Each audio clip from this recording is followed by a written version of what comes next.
하와이, 신혼여행의 성지이자 태평양의 낙원이라 불리는 섬이죠.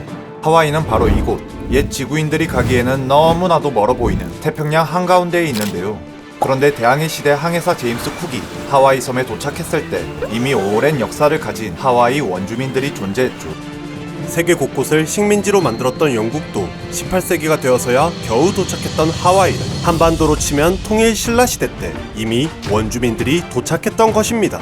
섬이 생기고 화산구에서 사람이 솟아난 것도 아닐 테고 이들은 어떻게 바다 한가운데인 하와이에 살고 있었을까요? 아프리카 대륙을 떠난 지구인은 유럽, 아시아, 아메리카까지 세계 전역으로 뻗어나갔죠. 그중 우리가 주목할 인류는 바로 오스트로네시아 어족입니다. 오스트라네시아 어족은 이렇게나 넓은 지역에 분포되었지만 그 시작은 중국 남부로 추정하고 있습니다.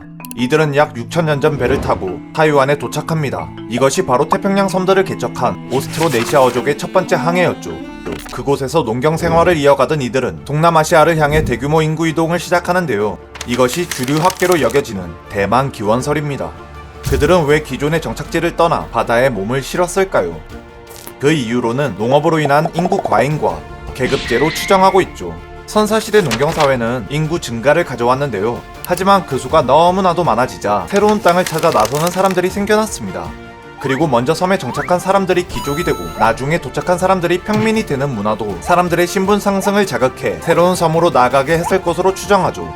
그렇게 그들은 빠른 속도로 태평양 섬에 하나둘 정착하기 시작했는데요. 비스마르크 제도부터 사모아 섬까지 정착한 인류는 라피타 문화를 형성하게 됩니다. 라피타 문화는 독특한 무늬의 도자기와 흑요석 도구로 유명한데요. 특히 이들은 돼지, 개, 닭을 길들였고 고구마와 열대 작물을 키웠는데요. 다른 섬으로 갈 때 가축과 작물을 가져갔죠. 하지만 그들이 탑승한 배는 커다란 여객선이 아닌 자그마한 카누였습니다. 선사시대에 없을지도 모를 새로운 섬을 찾아 자신의 모든 것을 걸고 카누에 몸을 맡겨 바다를 향해 한 지구인인 거죠. 하지만 그로부터 1000년이 넘는 세월 동안 더 이상의 진출은 없었습니다. 지금부터는 스케일이 달라지기 때문이죠.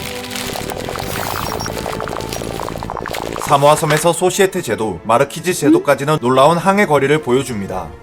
16세기 이후 태평양 섬에 도착한 유럽인들은 이곳에도 원주민이 있는 것을 보고 우연적인 표류의 결과라고 생각했죠. 이토록 먼 거리의 항해는 불가능했을 테니 파도에 우연히 떠밀려 가다 새로운 섬에 도착했을 것으로 생각한 거죠. 하지만 이것은 과학적으로 불가능합니다. 만약 사람들이 표류했다면 무역훈과 해류의 영향으로 서쪽으로 갔을 것이기 때문입니다. 그러나 그들은 동쪽으로 이동했죠. 즉 바람과 해류의 정면으로 맞서 노를 저었다는 것입니다. 이들은 어째서 자연의 힘을 거슬러 동쪽으로 간 것일까요? 우리가 자전거를 타고 있다는 상상을 해봅시다. 힘들게 오르막길을 올라가고 있을 때 우리는 무슨 생각을 하나요? 와, 돌아올 때는 엄청 빠르게 내려오겠는데?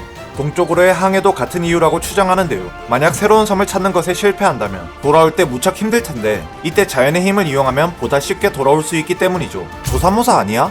라고 생각할 수도 있지만 만약 자연의 힘으로 우리가 얼마나 멀리 갈지 모르는 상태에서 자연의 힘을 거슬러 돌아와야 한다면 그건 정말 힘들겠죠.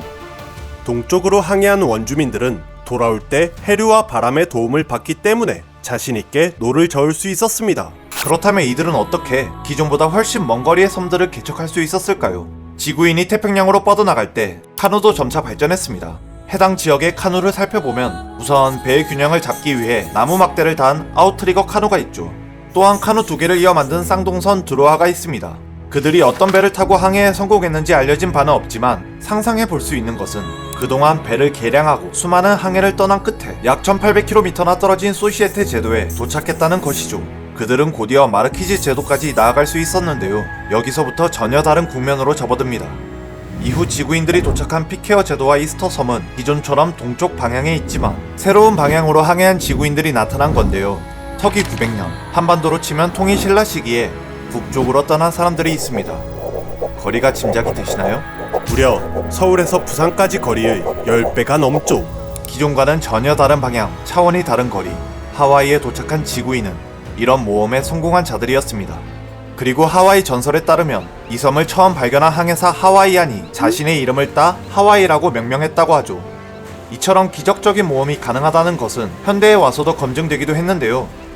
전통적인 항해 기술을 계승하고 있던 마우피아 일루그는 전통적인 이중 카누를 타고 별, 바다의 물 색깔, 파도 모양과 소리, 바람과 구름, 새 등 오직 자연물만을 활용해 태평양 항해가 가능하다는 것을 보여주고 있죠.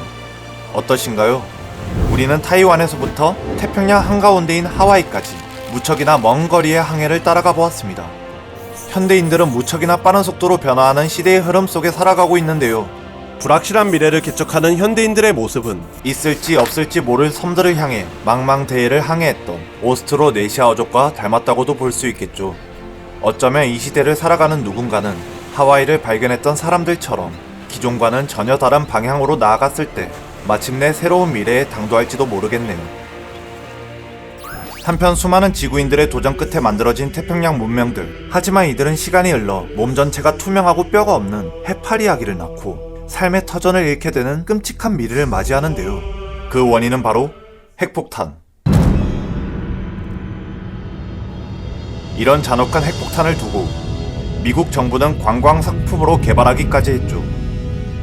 지구인들이 핵무기 개발을 위해 벌인 참상은 생각 이상으로 잔인했습니다.